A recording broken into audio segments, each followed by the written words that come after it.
সবাইকে স্বাগত। আজকের ভিডিওতে আমরা কথা বলবো বাংলাদেশের রাজনীতির খুব গুরুত্বপূর্ণ একজন ব্যক্তিত্ব শেখ হাসিনা সম্পর্কে। তার জন্ম, তার রাজনৈতিক জীবন এবং বর্তমানে তাকে ঘিরে যে আইনগত ও রাজনৈতিক জটিলতা তৈরি হয়েছে সবকিছু সহজ ভাষায় তুলে ধরব। ভিডিওটি শেষ পর্যন্ত দেখবেন। শেখ হাসিনা বাংলাদেশের রাজনীতির অত্যন্ত পরিচিত একটি নাম। তার জন্ম ১৯৪৭ সালের ২৮ সেপ্টেম্বর গোপালগঞ্জের টুঙ্গিপাড়ায়। তিনি ছিলেন বাংলাদেশের প্রতিষ্ঠাতা রাষ্ট্রপতি শেখ মুজিবুর রহমানের বড় মেয়ে।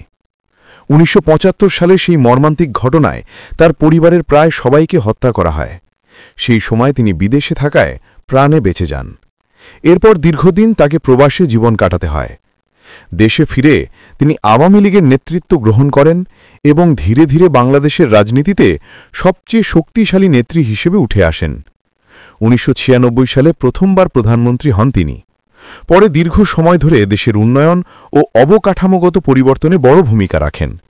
তবে তার শাসনামলে মানবাধিকার, বিরোধী দলের স্বাধীনতা এবং নির্বাচনী পরিবেশ নিয়ে বিভিন্ন সমালোচনাও দেখা দেয়। ২০২৪ সালে দেশে বড় ধরনের ছাত্র আন্দোলন শুরু হলে পরিস্থিতি দ্রুত উত্তাল হয়ে ওঠে। রাজনৈতিক অস্থিরতা বাড়তে থাকে এবং শেষ পর্যন্ত সরকার ক্ষমতা হারায়। এই পরিস্থিতিতে শেখ হাসিনা দেশ ছাড়তে বাধ্য হন এবং দেশের বাইরে আশ্রয় নেন। এরপর শুরু হয় নানা অভিযোগ ও বিচার প্রক্রিয়া। একটি বিশেষ ট্রাইব্যুনাল তাকে অনুপস্থিত অবস্থায় মানবতার বিরুদ্ধে অপরাধের দায়ে দোষী সাব্যস্ত করে। এই রায় মৃত্যুদণ্ড ঘোষণা করা হয়। এই বিচার প্রক্রিয়া ঘিরে দেশে ও বিদেশে ব্যাপক আলোচনা শুরু হয়।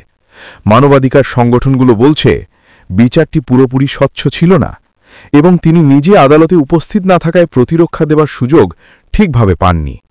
অন্যদিকে বিচারের সমর্থকরা বলছেন তার সময় যেসব অভিযোগ উঠেছিল তারই বিচার এখন করা হচ্ছে। এই দুই পক্ষের বিতর্কে দেশের রাজনৈতিক অঙ্গন আরও জটিল হয়ে উঠেছে। এখন বাংলাদেশের রাজনীতি এক অনিশ্চিত সময়ের মধ্য দিয়ে যাচ্ছে। আগামী নির্বাচন, রাজনৈতিক পুনর্গঠন এবং বিচার ব্যবস্থার প্রতি মানুষের আস্থার মতো বিষয়গুলো দূরপ্রসারী প্রভাব ফেলতে পারে। মানুষ আশা করছে যে যাই হোক, বাংলাদেশ যেন শান্তিপূর্ণ পথে এগিয়ে যায় এবং ভবিষ্যতে স্থিতিশীল রাজনৈতিক পরিবেশ তৈরি হয়। এই পুরো ঘটনা প্রবাহ শেখ হাসিনার জীবনের একটি নতুন অধ্যায়, যেমন বাংলাদেশের ভবিষ্যতের জন্য এক বড় মোড় বলে মনে করা হচ্ছে। ভিডিওটি দেখার জন্য ধন্যবাদ। আপনি এই পরিস্থিতিকে কিভাবে দেখেন কমেন্টে জানাতে ভুলবেন না। আর নতুন ভিডিও পেতে চ্যানেলটি সাবস্ক্রাইব করে রাখুন।